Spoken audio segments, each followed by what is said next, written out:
Hi, this is Vince. I'm in the workshop today and I want to flip you around here and show you what I've been doing. I've been making a lot of cutting boards.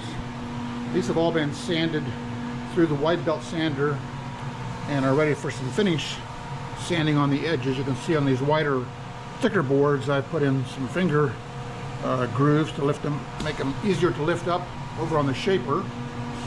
I've even got a couple of boards in here that have live edge. You can't really see the whole board because of the heavy stack that's on here.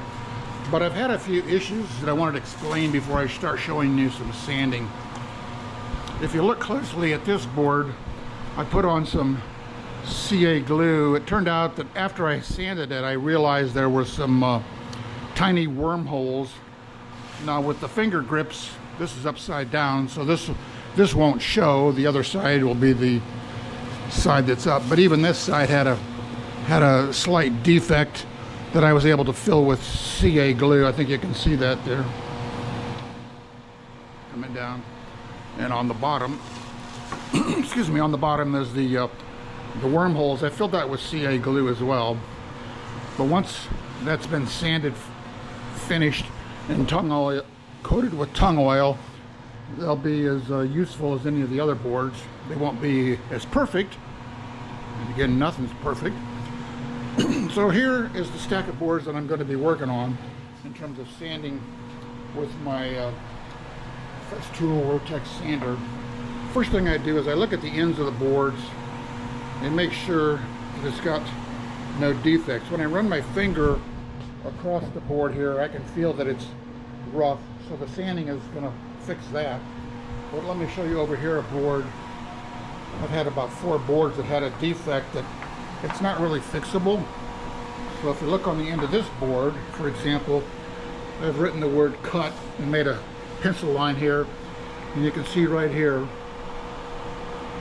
there is no glue between that piece of wood and that sliver of wood, and so there's really no cure other than to make this a shorter board.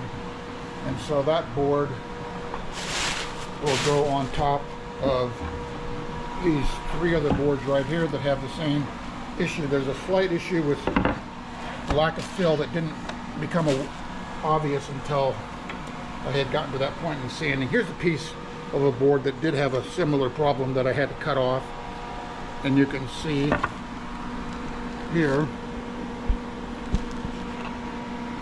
so this was the initial edge pieces of the wood here, and then when I was sanding it and finishing it, I realized I had a defect that really wasn't fixable, so I cut it off here on the table saw, ended up with a shorter board. So that goes in the scrap pile.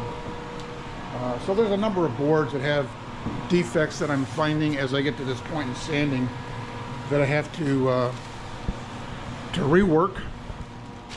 So that's what we're doing. So most of these boards will be good. I've already done about, I think, 20 boards that I have in the house that are ready for tung oil finish. So let me show you the sanding process, what I'm doing to get this board ready for tung oil finish.